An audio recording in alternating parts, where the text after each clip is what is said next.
Good evening. My name is Rachel Jackson, and I'm here on behalf of myself and my husband, Jonah Jackson. We've been Lost Creek residents for 10 years, and while I am testifying on behalf of myself, I wanted to let you know I know of multiple other people who wish they could be here tonight, except for the late addition of this bill to the hearing. I object to SB 1499 for several reasons as filed. First, the bill does not provide a neighborhood vote. The electorate in Lost Creek is nearly 2,800 people, and there are differences of opinion on every conceivable topic, no matter how benign.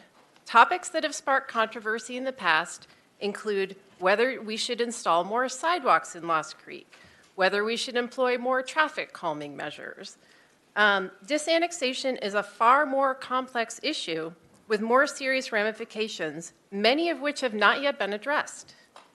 Every resident deserves the right to carefully consider the outcomes, the pros and cons, and make their voices heard via an election once the legislation and the outcomes are clear.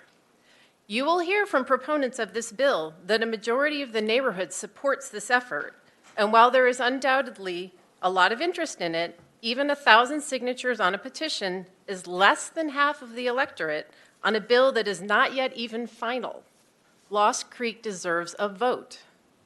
Second, it's not clear to me that people even understand the ramifications of this bill because the campaigning has been quite one-sided. For example, I was talking to a friend a few days ago who has college-age children who sometimes take classes at Austin Community College.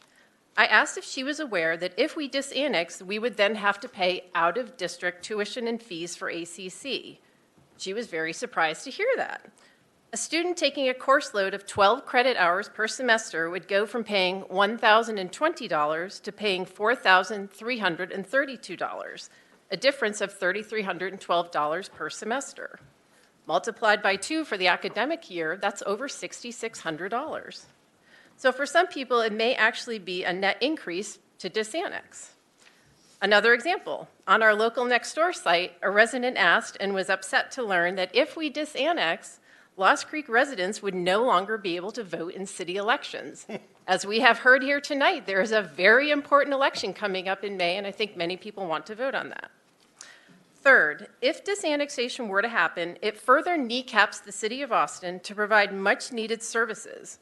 Given that roughly 40% of the city's budget is spent on the Austin Police Department, we would quite literally be defunding the police if this were to pass. I know people who have experienced horrible crimes. I am friends with some of these people, and I will never diminish what happened to them. However, the fact remains that we need a vote on this bill. Thank you for your time. Thank you, Ms. Jackson. We will not be interrupting the vote by May